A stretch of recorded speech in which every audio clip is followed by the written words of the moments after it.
অনেকেই বলেন যে তাল পিঠা বা তালের বড়া করলে ওটা খাওয়া যায় না তিতার জন্য। আজকে আপনাদের করে দেখাবো হচ্ছে তালের বড়া, যেভাবে করলে তালের বড়ায় কোনো তিতা লাগবে না এবং খেতে হবে অনেক মজার।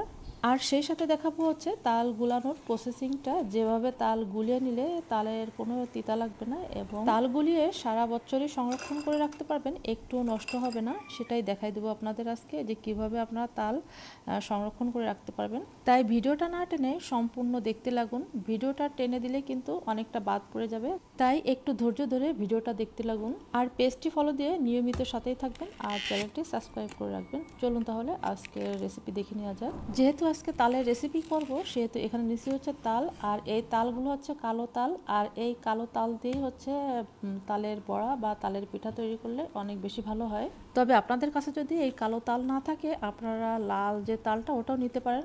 আমি যেভাবে আজকে আপনাদের এই তালের গুলানোর প্রসেসিংটা দেখাই দেবো, এইভাবে যদি করেন তাহলে আপনাদের কালো তাল বা লাল তাল যেটাই নিন না কেন সেটাই কোনো সমস্যা হবে না। শুধু আপনারা রেসিপিটাই ফলো করে যাবেন। আশা করছি আজকের এই ভিডিওটা দেখে আপনারা অনেকেই হয়তো উপকৃত হতে পারেন। আমি এখানে 4টা তাল নিচ্ছি, আপনারা আপনাদের পছন্দ অনুযায়ী নেবেন। তবে কমপক্ষে 2টো তাল নেওয়ার চেষ্টা করবেন, যেহেতু আজকে 2 ধরনের তালগুলাই দেখাই দেবো, সেহেতু এখানে 2টো তাল হলে বেশি ভালো হবে। আর এর থেকে যদি বেশি নেন তাতে কোনো সমস্যা নাই। এখানে আমি একটা গামলায় নিচে হচ্ছে একটু পানি, খুব বেশি পানি এখানে ব্যবহার করিনি। আর এই পানির ভিতরে হচ্ছে আমি 2টো তাল গুলাবো। আর খুব ভালো করে তালটা গুলিয়ে নিতে হবে পানির সাথে। তালটা যখন খুব ভালো করে গুলানো হয়ে যাবে, তখন হচ্ছে এরকম একটা স্টিনারের সাহায্যে হচ্ছে এই তালটা সেঁকে নিব। আপনারা যে কোনো কিছুর সাথে এই তালটা সেঁকে নিতে পারেন। আমি এখানে 2টো জিনিস দিয়ে হচ্ছে তালের কাঠটা বের করে নিছি, সেটাই আপনাদের দেখাই দিচ্ছি। প্রথমে হচ্ছে নিচে হচ্ছে গোল একটা স্ট্রেনার, আর তারপরে নিচে হচ্ছে একটা কুচানো মেশিন, যেটা দিয়ে আমরা আমরা সহ বিভিন্ন জিনিস কুচাই। এই যে তাল গুঁড়াটা দেখতেছেন, এটা দিয়ে হচ্ছে তালের বড়া তৈরি করব। এখানে কিন্তু কোনো পানি ব্যবহার করেনি, এমনি তালটা কষলে হচ্ছে এর পিউরিটা বের করে নিচ্ছি। আর এই যে তালটা দেখতেছেন, এই যে পিউরিটা, এটা হচ্ছে পানিতে গুলাই নিচ্ছি। এটা দিয়ে হচ্ছে পিঠা তৈরি করব। তো এর ফুল প্রসেসটা আমি দেখা দেবো যে কীভাবে পিঠা তৈরি করলে পিঠা কোনো তিতাও হবে না আর পিঠাটা হবে একদম পারফেক্ট। তালটা গুলাই সেঁকে নিচ্ছি। অবশ্যই আপনারা এই জিনিসগুলো কিন্তু ফলো করবেন। আমি কিন্তু এখানে 2 ধরনের তাল গুলাই নিছি, আমি কিন্তু আপনাদের ফুলটাই দেখাই দিছি যে কোনভাবে কোনটা গুলাই নিছি।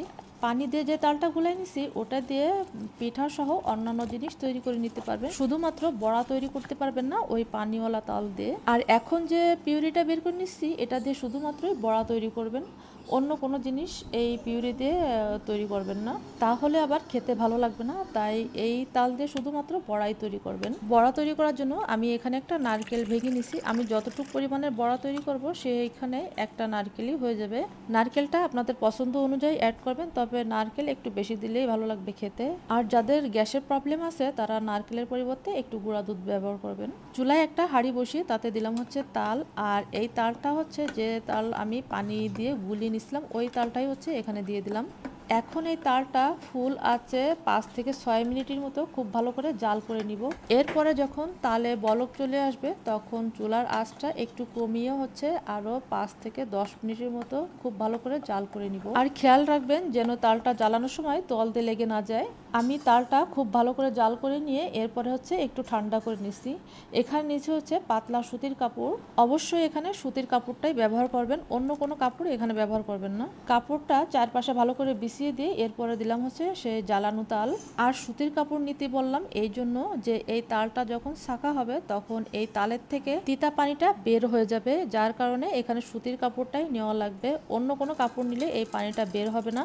এই যে দেখুন পানিটা কিভাবে ঝরে যাচ্ছে, এখানে কিন্তু তাল বের হচ্ছে না, এখানে শুধুমাত্রই পানিটাই বের হয়ে যাচ্ছে, আপনারা কিন্তু দেখেই বুঝতে পারতেছেন। আর এই পানির জন্যই কিন্তু তালটা তিতা লাগে, তখন ওই তাল দিয়ে যাই তৈরি করেন না কেন ওইটা তিতা তিতা লাগে, খেতে ভালো লাগে না। তাই অবশ্যই আপনারা তালটা জাল করে নিয়ে এরপর হচ্ছে পানিটা ঝরিয়ে নেবেন। আর পানিটা ঝরানোর জন্য একটু উঁচা জিনিসে হচ্ছে বেঁধে দেবেন, দেখবেন যে পানিটা একেবারে পুরোপুরি ঝরে গেছে।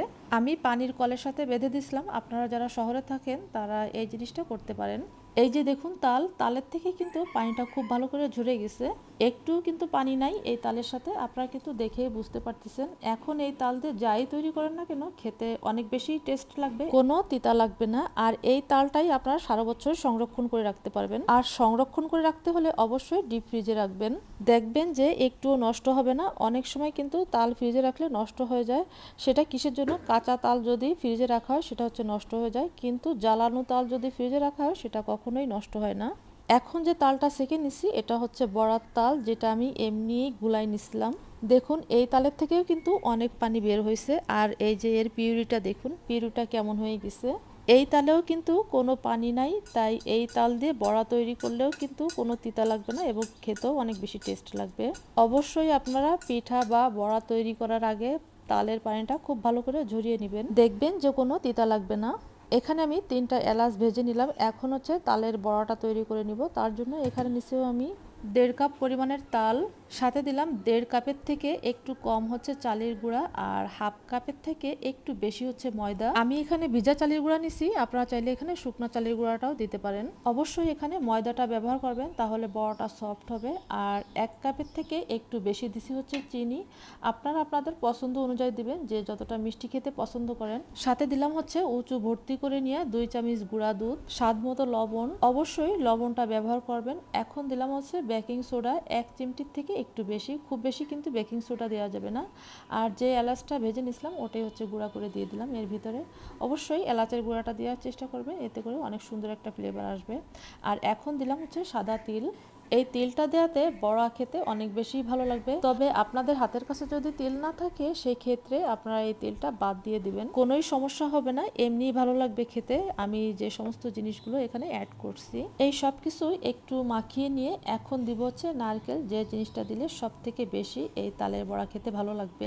এখন হচ্ছে এই সব কিছু একসাথে খুব ভালো করে মাখিয়ে নিব, এমনভাবে মাখাতে হবে যেন এই জিনিসটা একেবারে সফট হয়ে যায়। এই তালটা যখন মাখাচ্ছিলাম তখন ছোটোবেলার কথা মনে পড়ে গেল।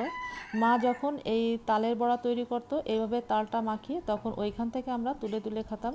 এটা খেতে কিন্তু অনেক বেশি ভালো লাগে, যারা খাইছেন তারাই জানেন, আর যারা এখনও খাননি তারা অবশ্যই একবার হলেও ট্রাই করবেন, দেখবেন যে আসলে খেতে কতটা মজার লাগে। তো বড়াগুলো ভাজার জন্য কড়াইতে দিলাম হচ্ছে রান্নার তেল, আর তেলটা কিন্তু একটু বেশি দেওয়া লাগবে। তেলটা যখন খুব ভালো করে গরম হয়ে যাবে তখন দিয়ে দিব এক এক করে বড়ার ডোটা।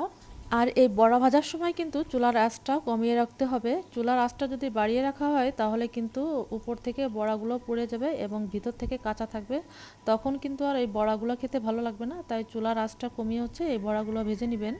আমি কিন্তু বড়াগুলো মিডিয়াম আঁচে ভেজে নিচ্ছি, তেলটা গরম করে নিছি হচ্ছে হাই হিটে, আর বড়াগুলো যখন তৈরি করতেছি তখন হচ্ছে চুলার আঁচটা কমিয়ে রাখছি। আর এইভাবেই হচ্ছে বড়াগুলো ভেজে নিতে হবে। দেখলেন তো কত সহজে তাল গুলিয়ে নিয়ে এই মজার পিঠাগুলো তৈরি করে নিলাম। অনেকে হয়তো জানেন না যে সঠিকভাবে তাল গুলিয়ে নিয়ে সেই তাল দিয়ে বড়া বা পিঠা তৈরি করলে তিতা লাগবে না। তাই ভিডিওটা একটু কষ্ট করে শেয়ার করে দিবেন, আপনার একটা শেয়ারে অনেকে হয়তো উপকৃত হতে পারেন এই ভিডিওটা দেখে, তাই কষ্ট করে ভিডিওটা একটু শেয়ার করে দিবেন। আর শেয়ার করে আপনাদের টাইম লাইনে রেখে দিতে পারেন, যখন আপনারা এই পিঠাগুলো তৈরি করবেন ওইখান থেকে হচ্ছে দেখে নিতে পারবেন। আজকে একদমই পারফেক্টভাবে আপনাদের সবকিছুই করে দেখালাম। আশা করছি আজকের রেসিপি আপনাদের অনেক বেশি ভালো লেগেছে। আর রেসিপিগুলো কেমন লাগলো অবশ্যই আমাকে একটু কমেন্ট করে জানাবেন, আর আপনারাও এইভাবে করে আমাকে জানাবেন যে আপনাদেরটাও কেমন হলো। আশা করছি আমার এই রেসিপি দেখে আপনাদেরটাও অনেক বেশি ভালো হবে। রেসিপিটি ভালো লাগলে একটা লাইক দিয়ে দিবেন। আবারও দেখা হবে এরকম কোনো সহজ রেসিপিতে, সেই পর্যন্ত সবাই ভালো থাকুন। আল্লাহ হাফেজ।